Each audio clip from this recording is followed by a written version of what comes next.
How to bring your lawn back to life. A damaged lawn looks unattractive and detracts from your home.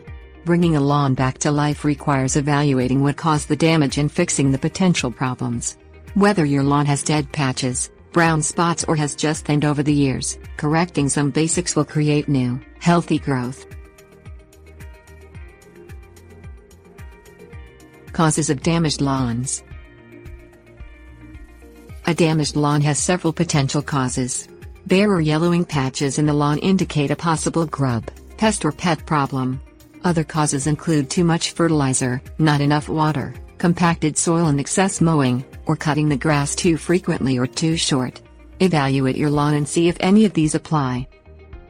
If you have pets, keep them from using the whole lawn as their personal restroom. Creating an area for pets protects your furry family members and your lawn. Pull back a square foot-sized piece of sod. Check for small, white worm-like larvae just under 1 inch long with the 6 legs. These are grubs. They eat the roots of your grass, causing dead patches. If your lawn is unhealthy, they will spread. If you have been fertilizing, check your package and make sure you have followed instructions. If you added too much, that might be the source for damage.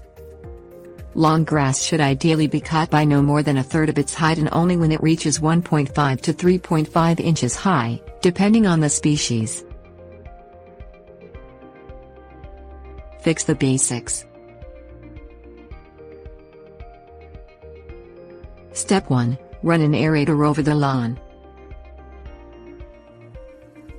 An aerator opens up holes, or plugs, that allow seeds, water, air, and fertilizer to reach the roots of the grass.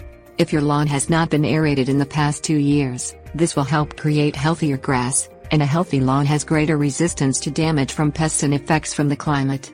Hardware stores and tool rental businesses rent aerators, and the machines are not difficult to use for a do-it-yourself type. Step 2. Treat your lawn for grubs. If more than 6 grubs were present when you checked, you'll need to treat the lawn. Purchase beneficial nematodes. Use a trusted supplier.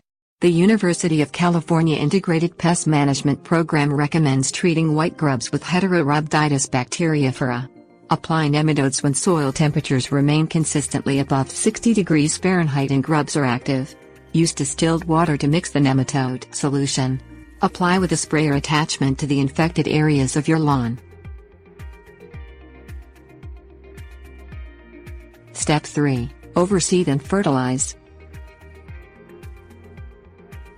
Overseed the entire lawn. http://www.ipm.ucdavis.edu/tools/turf/renovate/overseed.html for the best results. Use a broadcast seeder to evenly distribute the seeds, and walk over the entire lawn in rows.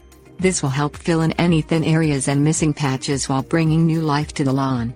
After seeding, use the same broadcaster to spread a starter fertilizer specifically for a new lawn. Step 4. Water as needed.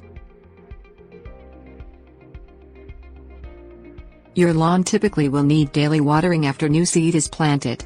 Only water enough to keep the top 2 inches of soil moist. After a month, you can resume watering as needed, or about once a week when there is limited rainfall. Warning: if your area is in a drought, check watering restrictions before running a sprinkler. Step 5. Cut your grass. Set your mower deck a little higher to give the grass enough blade to absorb much needed sunlight. If you want to maintain your lawn at 2 inches high, wait until it is 3 inches tall before cutting. If you have been cutting your grass more frequently than recommended or cutting too much of the length, resist the urge to fire up the mower for a few extra days in between cuttings. Tip: allow time for the new seed to grow before mowing. Your lawn might look shaggy for a brief period. Lower the mower blade a little each time, keeping in mind the 1/3 rule until you reach the desired height.